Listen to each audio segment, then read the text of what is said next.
Het laatste woord is onder de absolute uitblinker Marco Postma. De 23-jarige aanvaller zet met zijn vierde treffer de eindstand op het boord. Wat weer het wordt hartstikke duidelijk waar de beste weer, hè? Ja, dat klopt, ja. Ja, ik denk dat wij gewoon kaart geknokt hebben als team. En vanaf het begin waar we er bovenop gezeten hebben. En dan maak je gewoon 1-2 makkelijke goals. Ja, dan zijn ze eigenlijk vrij kansloos.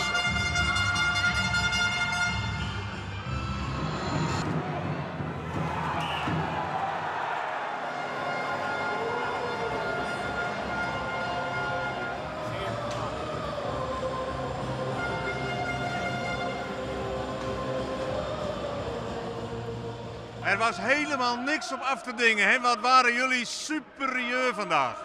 Ja, we wisten dat ze hebben. Ja, we moesten gewoon hard gaan, gewoon 60 minuten lang. Dat wisten we. Dan wisten we dat we zouden winnen. We zijn beter, alleen we moeten aan werklust. En we hebben 60 minuten geknald. En ja, je ziet wat de overwinning is, 8-1. Wat wil je nog aan toevoegen? Ja.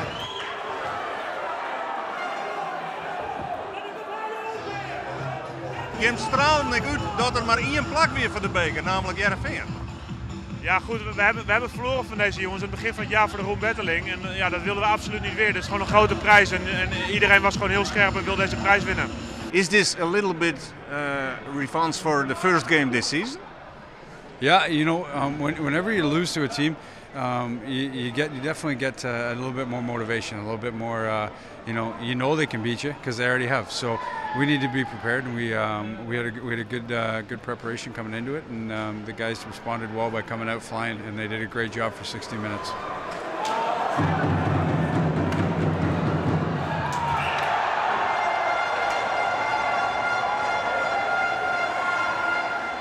Vorig jaar stonden we hier bij elkaar. Toen zei je, heb ik eigenlijk mijn vader bijgehaald. Qua titels. Ja. Nou mijn oom nog, de keeper. Ja, klopt. Ja, hij heeft 3 bekers gewonnen, dus ik moet er nog 1. Dus nog eentje, volgend jaar hopelijk. Jij hebt één ding helemaal in je voordeel. Jij bent nog jong. Ik ben nog jong, ik ben 23, ik heb nog een hele carrière voor me. Dus ik denk wel dat het gaat lukken om hem in te halen. You always say they earned it, but it's your team, so don't you earn it? I get to be a part of it. I'm really proud of the guys, and I think they deserve all the credit usually. I'm going to say they earned it, and they did a great job because I didn't touch one puck and I didn't take one stride on the ice. So they did all the hard work, and it's nice to be able to.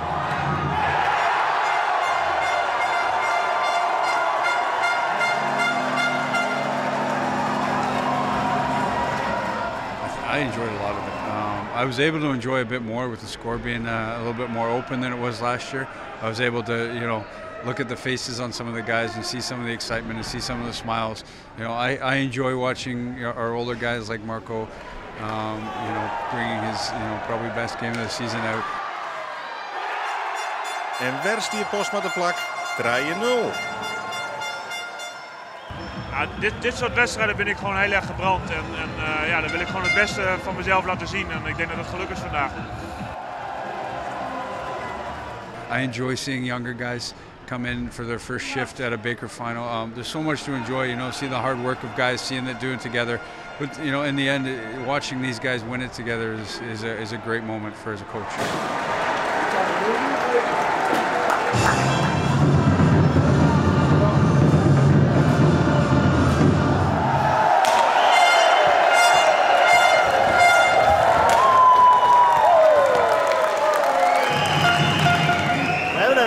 Ja, record hè?